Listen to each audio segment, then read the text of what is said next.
انا مش قادر يا جيم، انا ما اكلتش من الصبح يا اسطى، انا لازم اكل حالا، انا يغمى عليا بسببك يا جيم.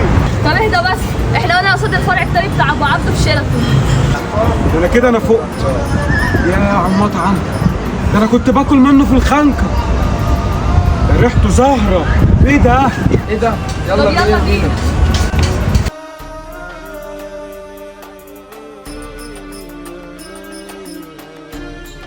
انا من الصبح قلت لكم نفسي اكل، بس انا جيت عند ابو عبده وهاكل دلوقتي وهبقى اسد.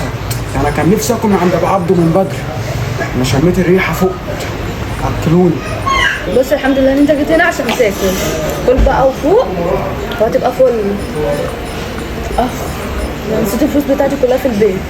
فلوس ايه وبتاع ايه؟ بدل الفيزا في 10 اهم. ربنا يخليك ليا يا اخويا كبير، انا مش عارف اودي جمايلك ده فين، وانت نسيتوا كمان الفلوس، ده انت خاربه بيتي.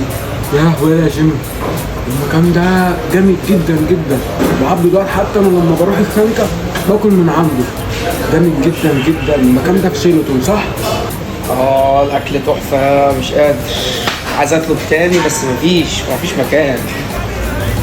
يخرب بيتك يالا يا جيمي، يعني لو جبت لك جمل هتقعد طول اليوم تاكل فيه ومش هتشبع. انا مش فاهم دماغك فيها ايه يا جيمي، يعني انت واكل وعايز تاكل تاني؟ الاكل طعمه الصراحه موت يا. انت كلت وانت كلت وانتخته، انا بقى لسه ببتدي اكل.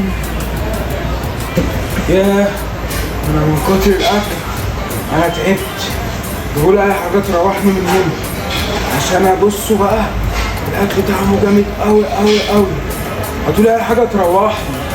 اللي انت بتعمله ده احلك مكان عامل الناس بتتفرج علينا. قوم. بجد جدا جدا المكان عجبني حرفيا، انا اتبسطت والناس اللي معايا اتبسطت، بس من كتر الانبساط اهم حاجه خلينا في المهم. المكان في شيراتون في شارع مصر، الفرع الثاني بتاع ابو عبده، في فرع في الخنكه، في فرع في شيراتون. بجد عائلات وشباب وكابلز وكل حاجه، في انتظار كل الدنيا. انا محتاج كل اخواتي كل اسره تيجي المكان هنا وتيجي تجرب. بس السلام عليكم.